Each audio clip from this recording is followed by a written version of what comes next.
Alors pourquoi Global Media? Puisque c'est un petit peu la promesse du claim de la Fabrica News, c'est-à-dire qu'aujourd'hui on a réfléchi l'information de sorte à ce que l'on puisse acquérir l'expertise de la déclinaison de l'information en fonction du support auquel l'information est destinée.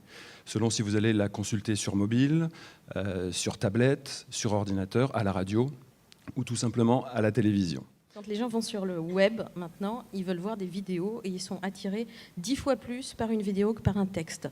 Je ne crois pas au journalisme participatif avec les gens qui prennent une vidéo avec leur smartphone et qui s'improvisent journalistes. C'est important que ça soit traité par des agences de presse et c'est pour ça aussi qu'on a lancé ce partenariat avec SIPA. Et donc, il va falloir trouver une nouvelle forme de journalisme et de jeunes journalistes qui vont être prêts à réfléchir à une nouvelle forme de diffusion d'informations et de comment toucher le kidam qui est sur son smartphone. Est-ce qu'on l'interpelle juste sur une alerte avec un push?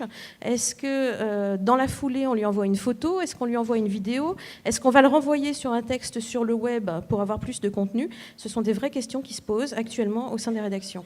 Il n'y a encore aucune rédaction qui a évolué vers ce type de format-là, qui part du très court jusqu'au très fouillé, et qui me fait tout un spectre qui me permet d'aller du téléphone mobile jusqu'à la tablette, et avec des moments de consommation très différents, que je sois dans le métro ou dans mon canapé le soir. Ça, j'ai pas encore vu, et j'aimerais bien que ça arrive. Ça, j'ai pas encore vu, j'aimerais bien que ça arrive. Donc nous, fort de cette expérience à laquelle on réfléchit depuis pas mal de temps, on a fait 2 constats. Le premier, c'est de réfléchir à la création d'un format qui soit véritablement mobile first. Et puis, dans un second temps, c'est de se dire, comme tout chef d'entreprise qui se respecte, à partir du moment où j'ai trouvé le bon format, comment je le finance? Alors pour ça, on s'est appuyé sur un modèle qui nous a paru évident à date, c'est le sponsoring et la native ad. La native ad, si on en respecte bien les codes et qu'on travaille dessus, on va pouvoir trouver une certaine complicité avec celui qui va consommer cette info-là, pour l'avoir comme complice de la marque, si vous voulez, sans pour autant qu'il se sente piégé par un contenu, sans qu'il se sente agacé ou usurpé par un contenu.